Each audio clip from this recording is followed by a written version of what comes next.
After a few days of searching, some unexpected characters come to complete Vic's collection. Soon, he will know the number of sharks concentrated on the reef. Then he will have to determine if they are the same animals who stay there throughout the entire mating season, or if these individuals are simply passing through.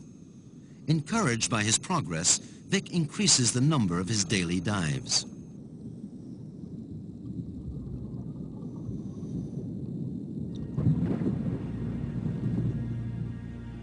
Spring may be the mating season for reggies, but for humans, spring also means the beginning of the vacation season, and the tourist invasion begins. When sharks sense the presence of dead fish and blood, they become frenetic about food. This excitement makes them extremely dangerous. At this time of the year, however, it's easy to come across sharks, and without the need of such bait.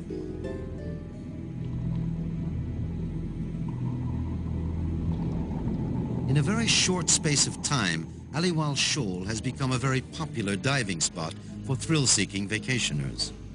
Many of them don't realize how lucky they are to get so close to sharks in their natural surroundings. Instead, their minds are on the impression their vacation photos will make on their friends once they're home. Most tourists are unaware of the effect their behavior can have on the natural balance of things. Bothering females in their reproduction area can endanger this site in the long run. Raggies do not lay eggs, but give birth to completely formed babies.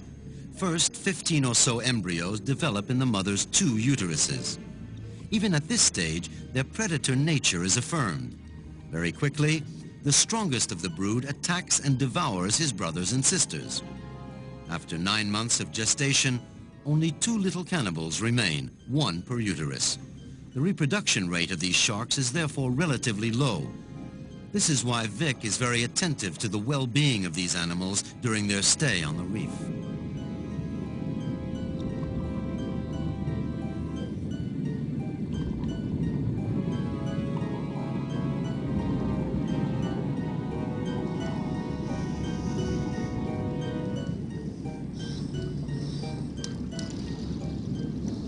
If a diver gets out of hand, Vic is very quick to intervene.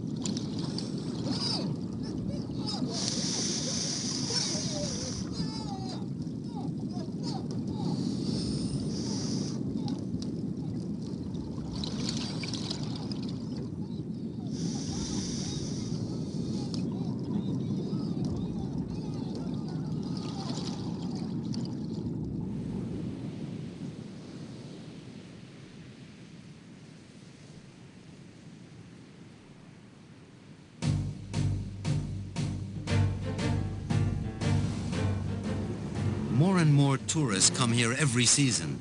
This uncontrolled growth is paradise for local commerce, but Vic is worried about the future of sharks and, by extension, their habitat. The guiltiest of all are the deep sea diving centers, who offer visitors the sea outing of their lives. Every year they receive thousands of divers. Their turnover is almost $8 million a year. Under these conditions, it's hard to fight them. In his shark conservation struggle, Vic has found an ally. His name is Britt, and he heads one of the largest diving centers. Britt has realized that by threatening the sharks or by forcing them to reproduce elsewhere, he is also threatening the future of his business.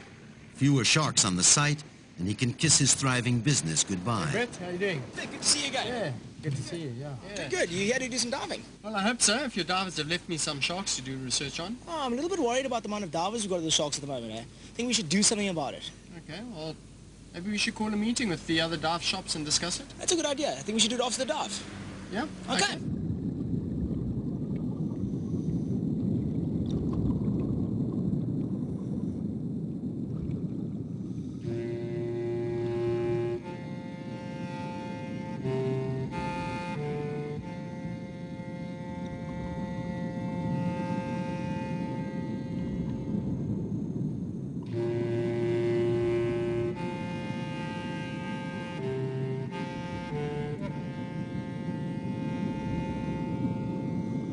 Before the meeting, Vic studies the consequences of the presence of tourists on the behavior of sharks. He's trying to define a tolerance level for the animals to determine how close they will let tourists get to them without turning away. One of the things that my research has found is that when divers are behaving in an awkward fashion down there with the sharks tend to move further away. And with my research, I used 3 meters as a sort of arbitrary indicator of whether sharks were comfortable with the divers or not. And what I found was that later on in the day, as the day progressed, so the sharks moved further and further away from the divers. Okay, thank you very much for coming here today, guys. As you know, here on the Edible Shoal, we have a really great shark dive, and we're here to discuss ways of how our divers and our sharks can interact together for the betterment of this area. Does anyone have any good ideas of how we can achieve this? The one way we can accomplish this task is to put a quota onto how many divers we can take out to the shoal. Quota system. Business is already bad. Now you want to take more business away from the shoal. What do you want us to do? Close up? Yeah, there must be another idea. I think one better idea maybe just simply educate the divers and teach them how to respect the sharks. What do you think, Vic?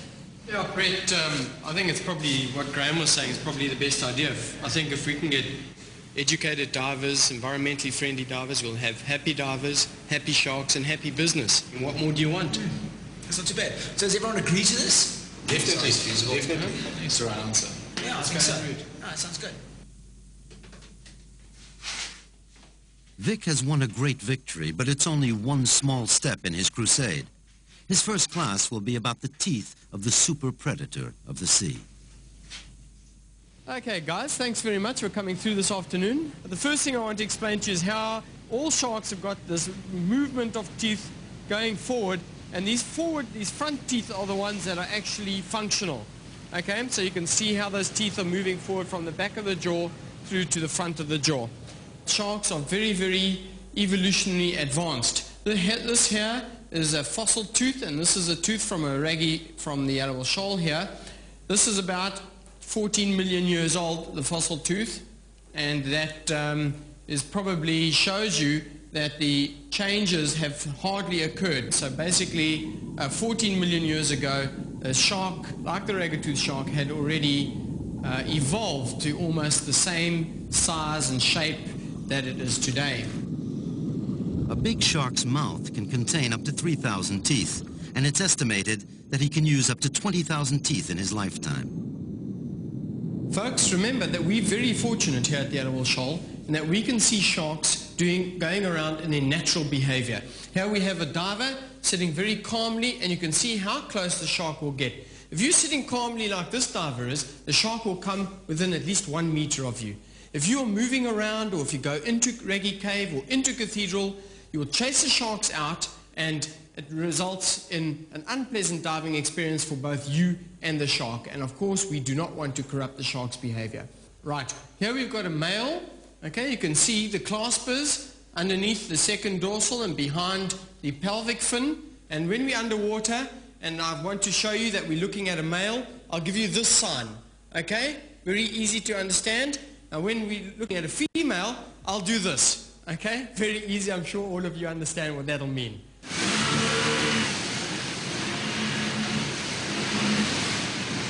Going out to sea is always an adventure. After passing the area where the breakers are very dangerous to small craft, there is still 45 minutes of navigating before reaching Aliwal Shoal.